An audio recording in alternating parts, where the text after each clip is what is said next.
सबु पाहाच गुड़ाकर तो खाली लोक हेले ये 9 नंबर पाहाचटारे जोटा कि मांकड़ा पत्थर बा गलामुगुनी पत्थर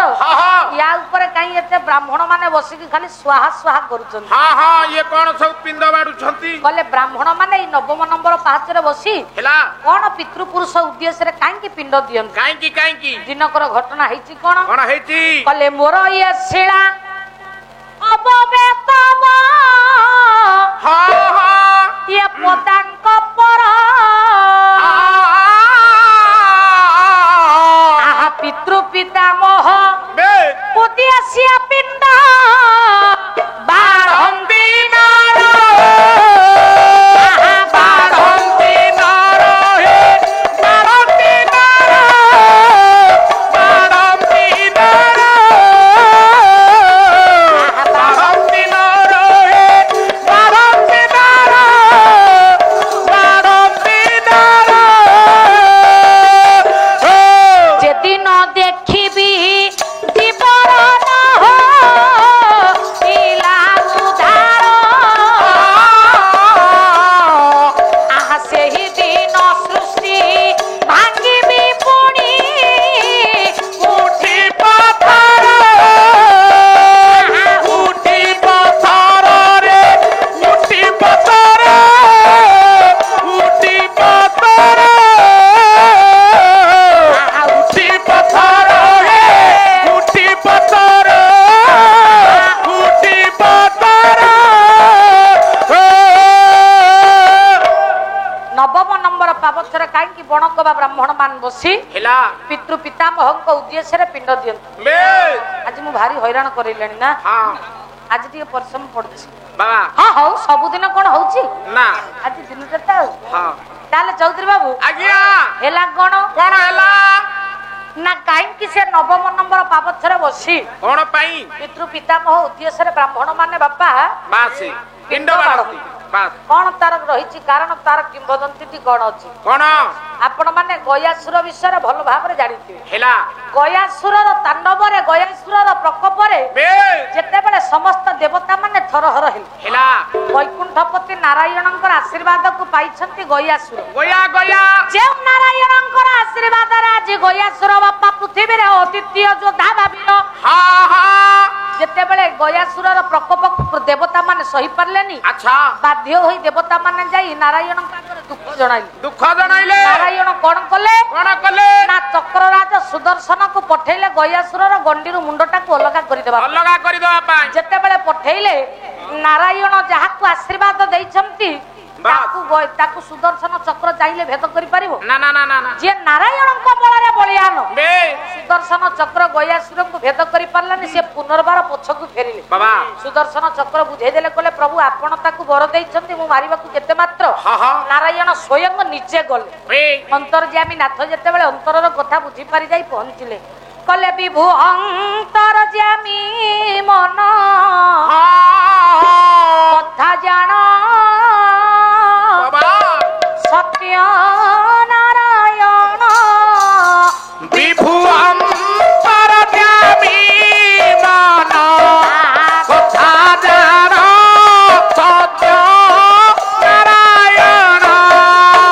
विभु अंतर्यामी मन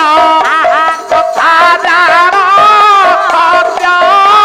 नारायण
ତାକୁ ବୁଝି ପାରି ହଁ ହଁ ଯେତେବେଳେ ଗୟାସୁରଙ୍କ ନିକଟରେ ଆସି ପହଞ୍ଚି ଗଲେ ହେ ହେ ବୁଝେଇଲେ କଲେ ଗୟା ଏ ଗୟା ତମେ ଆଜି ଯୁଦ୍ଧରେ ମୋ ଠାରୁ ଜିତିଗଲ ବାବା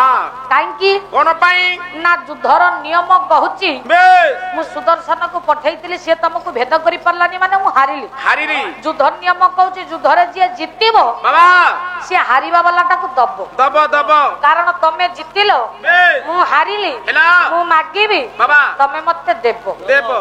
ଗୟାସୁର କଲେ ପ୍ରଭୁ ଠିକ ଅଛି ଆପଣ ମତେ ଯାହା ମାଗିବେ ହେଲା ମୁଁ ତାହା ନିଶ୍ଚିତ ଭାବରେ ଦେବି ଦେବି ଦେବି ଭଗବାନ ନାରାୟଣ କଲେ ସେମିତି ମାଗିବି ନା ନା ତମେ ଯଦି ମୋ ପାଖରେ 3 ବାର ସତ୍ୟ କରିବ ବେଶ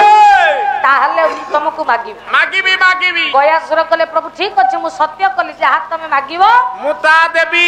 ନାରାୟଣ କଲେ ତମର ଇଏ ଯୋଉ କଦର୍ଯ୍ୟ ରୂପ ହେଲା ତମର ଯୋଉ ଐଶ୍ୱର୍ଯ୍ୟ ପ୍ରକୃତିକୁ ଆଜି ଧରଣୀ ମାତା ବା ଦେବତା ମାନେ ସହ୍ୟ କରିପାରୁନାହାନ୍ତି ତମ ଏ ବିକଟାଳ ରୂପକୁ ସହାୟ କରିପାରିବନି ତେଣୁ ତମେ ଗୋଟିଏ କାମ କର ବାବା ଜନ ସମାଜର ମଙ୍ଗଳ ପାଇଁ ପ୍ରାଣୀଙ୍କର ଉପକାର ପାଇଁ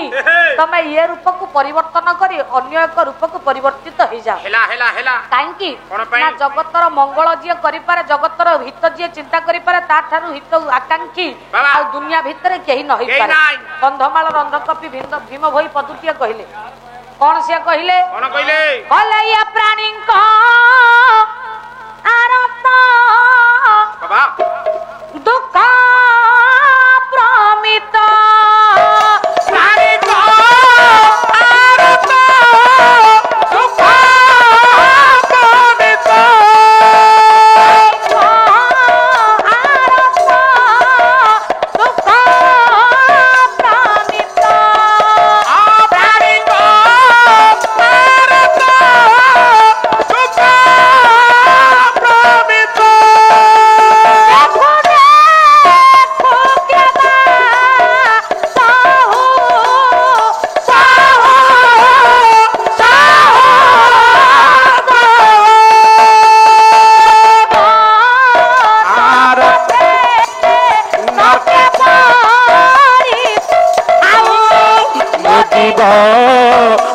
ପଛେ ନକେ ପଡ଼ିଥାଉ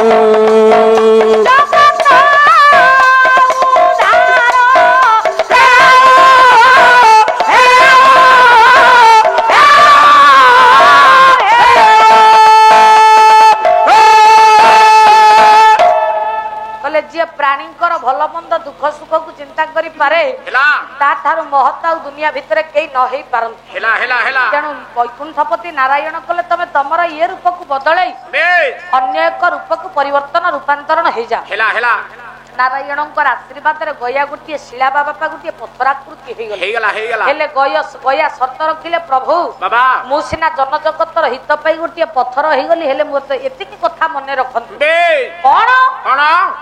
ନା ଜନଜଗତର ହିତରେ ବା ମଙ୍ଗଳରେ ମୁଁ କାମରେ ଆସିବି ବାସ୍ ମୋରି ଉପରେ ବସି ବେଶ ଯିଏ ତାର ପିତୃ ପିତାମହ ଉଦ୍ଦେଶ୍ୟରେ ପିଣ୍ଡ ଦେବ ବାବା ତାର ଶପଥ ପୁରୁଷ ଉଦ୍ଧାର ହବ ବାସ୍ ଯୋଉ ଦିନ ଦେଖିବି ମୋ ଉପରେ ଯିଏ ପିତୃପୁରୁଷ ଉଦ୍ଦେଶ୍ୟରେ ପିଣ୍ଡ ଦେଲା ତା ସାତ ପୁରୁଷ ଉଦ୍ଧାର ନହେଲା ହଁ ହଁ ସେଇଦିନ ମୁଁ ପଥର ରୂପକୁ ଭାଙ୍ଗି ହଁ, ହଁ। ପୁଣି ମୋର ପୂର୍ବତନ ରୂପ ଗୟା ସୁର ରୂପକୁ ଧାରଣ କରିବି